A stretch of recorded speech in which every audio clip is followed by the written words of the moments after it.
Have you ever been in a meeting with someone who has an absolutely brilliant mind? They can solve complex problems, they understand data faster than anyone in the room, but the moment someone disagrees with them, they completely derail the conversation. They get defensive, they interrupt, they cannot read the tension in the room. And you think to yourself, how can someone so smart be so bad at people? Welcome to Mind Decoded. I'm Dr. Ann. And I'm Zach. Dr. Ann, I feel personally called out by that opening. I have worked with exactly that person, and I think I've also been that person on my worst days. What are we unpacking today? Today, we are diving into something that I think will genuinely shift how you see yourself and everyone around you. We are talking about emotional intelligence, or what researchers call EQ, and here's the big claim that I want to explore with you. Emotional intelligence predicts career success and life satisfaction better than IQ does. Wait, say that again? Better than IQ? I grew up thinking IQ was basically the lottery ticket for life.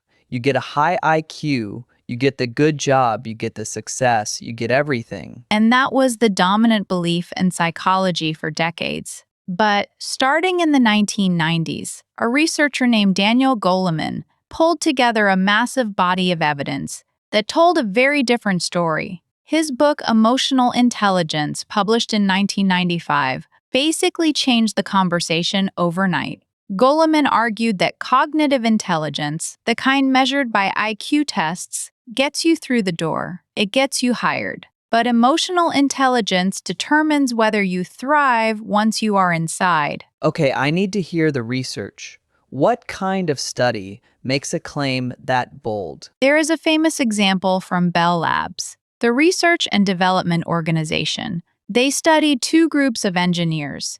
Both groups had similarly high IQs. They were all brilliant problem solvers, but one group was consistently outperforming the other. So the researchers asked what is different, and it turned out that the higher performing group was not made up of people with higher IQs. They were the engineers who had stronger networks of relationships. They knew who to ask for help. They could collaborate effectively. They could navigate disagreements without making enemies. So the smartest guy in the room was not the one who solved the problem alone. He was the one who knew how to get the right people together to solve it together. Exactly, and that pattern has been replicated across industries. A study by the Carnegie Institute of Technology found that 85% of financial success was attributed to personality and ability to communicate, negotiate, and lead.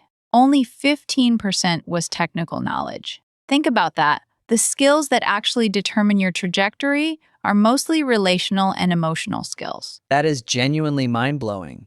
But also, I have to ask, what exactly is emotional intelligence? People use that phrase all the time. Someone says, oh, she has high EQ, and I nod along, but do I actually know what it means? That is such a good question because the phrase has become a buzzword, but the actual science behind it is very precise. Goleman broke emotional intelligence down into 4 dimensions, and when you understand these 4, everything becomes clearer.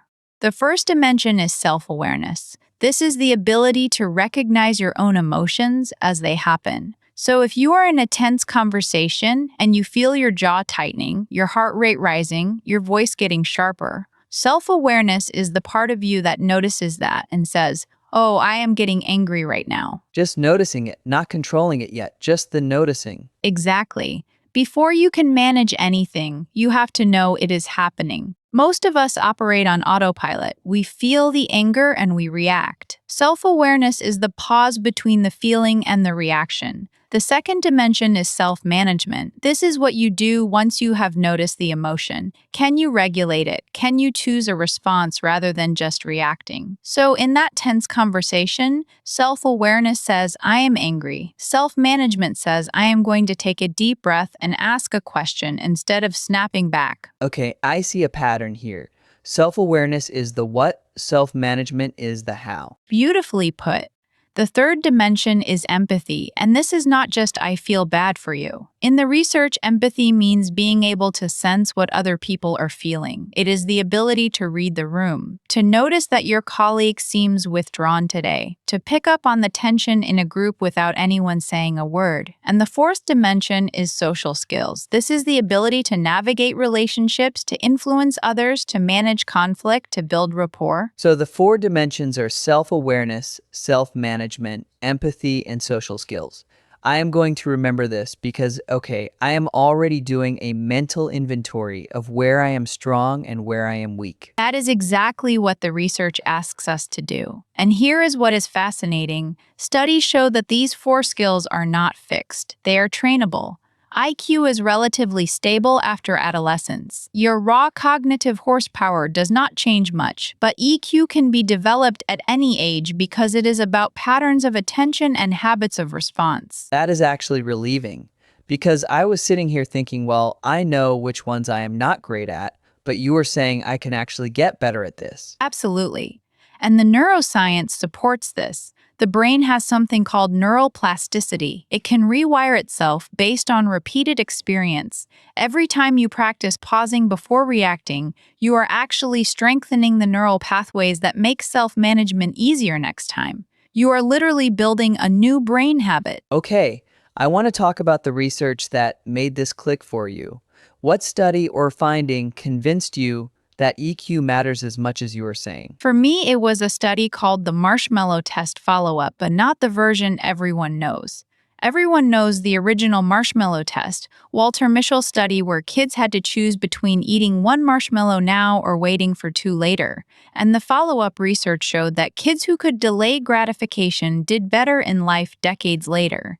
But here is the part that most people miss. That ability to delay gratification is essentially a form of self-management. It is emotional regulation in action. So the marshmallow test was actually testing emotional intelligence, not willpower. Yes, the kids who succeeded were not necessarily the smartest. They were the ones who had learned strategies to manage their own impulses. They covered their eyes, they sang songs, they turned away from the marshmallow. They were regulating their own emotional state. And that skill predicted academic achievement, career success, even health outcomes better than IQ did. Okay, I need to pause here because, and I am not exaggerating, I just recognized something. Last week, I was in a meeting where a colleague criticized my project, and my immediate reaction was to defend it. I felt my face get hot. I started talking faster. I interrupted her, and I knew even as I was doing it that I was making things worse, but I could not stop. I had no pause button. And how did you feel afterward? Terrible. And worse, I knew I had damaged the relationship a little. She felt unheard. And I knew that if I had just taken a breath, if I had said, tell me more about what you think is not working, the whole conversation would have gone differently. You just described exactly why emotional intelligence matters in real time. And here is the compassionate truth. Your reaction was not a character flaw. It was your brain doing exactly what brains evolved to do. When you perceive a threat, and criticism can feel like a social threat, your amygdala activates. It floods your system with cortisol and adrenaline. Your prefrontal cortex, the part of your brain responsible for rational decision-making, actually goes partially offline. You literally cannot think clearly when you are in that state. So my brain was protecting me from a threat that did not actually exist. Exactly. And once you understand that, you can stop judging yourself for the reaction and start building the skill to handle it differently next time. That is the shift from self-criticism to self-awareness. Okay, so let me ask the question that everyone listening wants to ask. How do I actually get better at this? What is the practical step I can take starting tomorrow? I am going to give you two specific practices, one for self-awareness and one for empathy. For self-awareness, try something called emotional labeling. Research shows that when you simply name the emotion you are feeling, it reduces the intensity of that emotion. The brain's emotional center and language center are connected, and labeling activates the prefrontal cortex, which helps regulate the amygdala. So the next time you feel anger rising, say to yourself out loud if you are alone or silently, I am feeling angry right now. That is it? just saying the words? Try it. It sounds too simple, but the research from UCLA neuroscientist Matthew Lieberman shows that labeling emotions actually changes brain activity. It calms the emotional response, and it makes the second step possible. And the second step? The empathy practice. After you have labeled your own emotion, ask yourself, what might the other person be feeling? Just ask the question. You do not have to know the answer. The act of asking shifts your brain from a defensive state to a curious state, and curiosity is the foundation of empathy. I love that. What might they be feeling? Not what is wrong with them, not why are they attacking me, just curiosity. Yes, and that single shift changes everything. It turns a conflict into a conversation. Dr. Ann, I have to say, this episode has made me rethink a lot of my past interactions, and I feel a little relieved. I used to think my emotional reactions were just who I was, like a fixed personality trait, but you are saying it is a skill I can practice. That is the most freeing insight in all of emotional intelligence research. These are skills, not personality traits.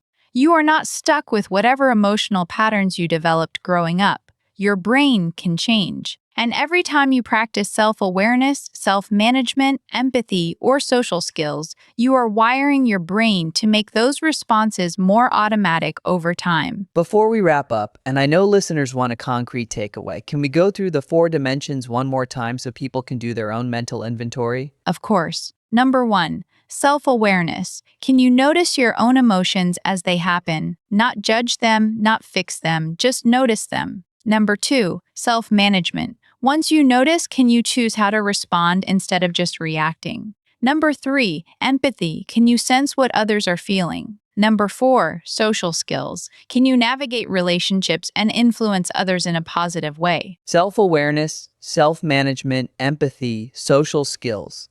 I'm going to write those down. And before I forget, if you are listening and this is resonating with you, hit that subscribe button. Dr. Ann and I release a new episode every single day, and we are on a mission to help you understand how your brain works so you can actually use that knowledge in your real life. Subscribe now, it helps us reach more people, and it makes sure you do not miss an episode. And here is my challenge for you today. Pick one of these 4 dimensions, just one, not all 4. Pick the one that feels most relevant to a situation you are currently navigating. And for the next week, practice it. Just the noticing, just the label, just the question, what might they be feeling? See what happens. And if you notice a shift, even a small one, that is your brain changing. That is a beautiful place to end. Dr. Ann, thank you for this. I think a lot of us are going to walk away feeling a little more compassionate toward ourselves and a little more curious about the people around us. That is exactly the point. Thank you, Zach, and thank you for listening. If today's episode sparked something in you, share it with someone you care about. Sometimes the most powerful conversation starts with, "Have you ever felt like this?" See you next time on Mind Decoded.